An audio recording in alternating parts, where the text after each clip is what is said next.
আলাইকুম, welcome back to my channel. I am Rubina Alamgir. আপনাদের সাথে একটা নতুন ব্লগ ভিডিও নিয়ে হাজির হয়ে গেলাম। অবশ্যই সবাই আমার চ্যানেলটি সাবস্ক্রাইব করবেন, লাইক করবেন, কমেন্ট করবেন, শেয়ার করবেন, আমার ভুল ত্রুটিগুলো ক্ষমা করে দেবেন।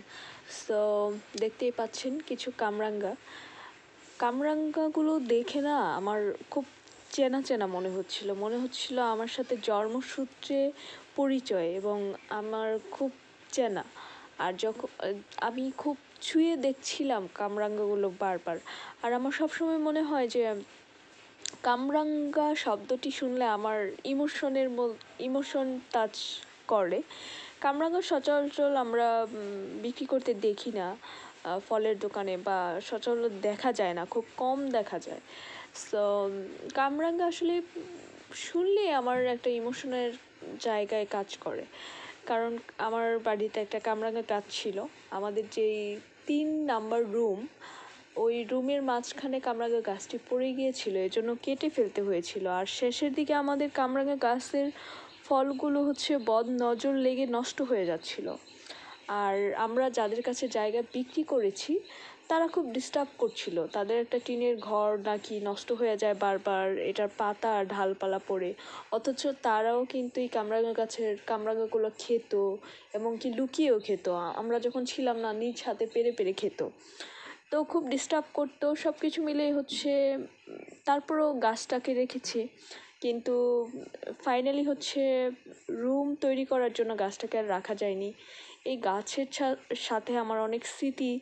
আমি খেলার বয়সে এতে খেলতাম, গাছে চড়তাম, কামরাঙ্গা নিজ হাতে পেরে পেরে খেতাম। বা যখন গাছটা ছিল তখন কামরাঙ্গা খাওয়ার কোনো ইচ্ছেটাই না, তখন ওইভাবে হতো না। মাঝে মাঝে কামরাঙ্গার তরকারি রান্না করতো, মাংসের মতো খেতে মজা লাগতো। কামরাঙ্গা বিক্রি করে আমার ঘরে চাউলও কিনে আনা হয়েছে। কামরাঙ্গা মানে এই শব্দটির সাথে আমার অনেক ইমোশন জড়ানো। সো এই কামরাঙ্গাগুলো দেখে আমার কাছে ভিন্ন মনে হচ্ছিল না, মনে হচ্ছে খুব বেশি পরিচিত। সো এই একটা ব্যাপার কাজ করছিল। তো তখন আমার মা বলছিল এই কামরাঙ্গা আমাদেরই কামরাঙ্গা এলাকার অনেকে প্রতিবেশীরা নিয়ে খেয়েছে। তখন আমাদের কামরাঙ্গা খেয়ে ওইটার বিচি ফেলে রেখেছিল, ওই বিচি থেকেই গাছ হয়েছে, ওই কামরাঙ্গারই বংশ বলা যায়। সো ওইটা থেকেই গাছ হয়েছে, আমাদের কামরাঙ্গা গাছেরই এটা জাত। এটা যাদের কাছ থেকে নিয়ে আসছে তারা বলছিল। এবং কি এলাকায় কামরাঙ্গা গাছ খুব বেশি নেই, কয়েকটা আছে। তো ওয়েদার চেঞ্জের জন্য সবারই তো খুব ঠান্ডা ঠান্ডা লাগছে। তো ছোটো ভাই বলছিল কামরাঙ্গা ভর্তা করে খেলে ঠান্ডাটা কমবে। তখন খুব আফসোস করে বলছিলাম যে হ্যাঁ, আমাদেরও তো গাছ ছিল, তখন তো খেতে ইচ্ছে করেনি। সো তখন আমার মা গিয়ে আমাদের এক প্রতিবেশীর কাছ থেকে নিয়ে আসলো। তো আমার এই স্মৃতিগুলো মনে হয়েছে তখন। যাই হোক, এই অবস্থা। এখানে আপেলগুলো খুবই কিন্তু টাটকা আর চমৎকার দেখতে পাচ্ছেন। এই আপেলগুলো আনা হয়েছে, এবং কি কতগুলো আপেল এখানে মনে হয় গোনা যাবে একদম। সো আপেল তো খাওয়া হয়ই, আপেল একটা পছন্দের ফল, অপছন্দ হওয়ার কোনো কারণ নেই।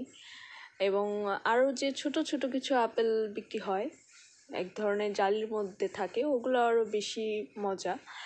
অ্যান্ড পেঁয়াজ পেঁয়াজ এত বড় বড় পেঁয়াজ কখনো আমি বা আমার পরিবারের কেউ আমরা কিনি না। আমি বাজারে গেলে এই যে এরকম ছোট ছোট পেঁয়াজ বেছে বেছে নিয়ে তারপর নেই। অনেক সময় বাজারের লোক বলে যে মানুষ বড় পেঁয়াজ নিতে চায় আর আপনি বেছে বেছে ছোট পেঁয়াজ নেন। ছোট পেঁয়াজ নেই, এত বড় বড় পেঁয়াজগুলো পছন্দ না, নিয়েও না, নেওয়া হয় না। কিন্তু রসুনটা আবার বড় নেওয়া হয় বেছে। অ্যান্ড তেলটা আসলে লাগবেই, তেলটা ছাড়া তো চলবেই না। তরকারি রান্না করার জন্য তেলটা লাগে। সো এটা তীরের তেল, দামটা কত তাও দেওয়া, মানে 3 টাকা কম 170 টাকায়। তো 3 টাকা আসলে কেন কম রেখেছে, না রাখলেই পারতো, এটাও যুক্ত করে দিত। এমন তো না যে 60 টাকা কম রাখে। বসুন্ধরা নুডলস কখনো খাইনি, সবসময় মিস্টার নুডলস বা ম্যাগি নুডলসটাই খাওয়া হয় ঘরে। সবসময় প্যাক কিনা হয়। তো দেখলাম এই ছোট্ট প্যাকের ভিতর 12 প্যাক। তো মনে হয় প্যাকগুলো খুব ছোটোই, যেহেতু খোলা হয়নি সেহেতু বলতে পারবো না কখনো, যেহেতু বসুন্ধরা নুডলস খাওয়া হয়নি। আর যেহেতু আমাদের এলাকা থেকে নেওয়া, আমাদের এলাকায় আসলে বসুন্ধরার জিনিসপত্র বেশি পাওয়া যাবে। কারণ হচ্ছে বসুন্ধরা অ্যান্ড আমাদের পূর্বাচল রূপগঞ্জ এটা হচ্ছে কাছাকাছি, না চাইলেও বসুন্ধরার সব কিছুই পাওয়া যাবে। অ্যান্ড গরুর মাংস ভুনা তো আসলে শীত চলে আসছে, এখন খেতে দারুণ লাগবে। বড় চিংড়ি মাছ, এর সাথে আবার ছোট্ট ছোট 2টা চিংড়ি মাছ দেখাই যাচ্ছে।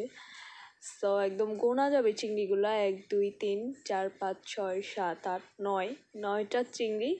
এর মধ্যে 2টা চিংড়ি একদম ছোট্ট চিংড়ি। ছোট্ট চিংড়ি কিন্তু আলাদা রকমের মজা খেতে, অন্যরকম একটা ভালো লাগা বা টেস্ট কাজ করে। অ্যান্ড হচ্ছে অল্প কিছু বাজার, দেখতেই পাচ্ছেন, খুব মানে বেশি না, সিম্পলের মধ্যে গর্জিয়াস বাজার বলা যায়। এবং দেখতেও কিন্তু খুব চমৎকার লাগছে। আর দিনের আলোতে ভিডিও করলে কেমন যেন জ্বলে যায়। আসলে এই হচ্ছে অবস্থা। আমি একটু মাংসটা মাপ দিলাম যে দেখি তো কী অবস্থা।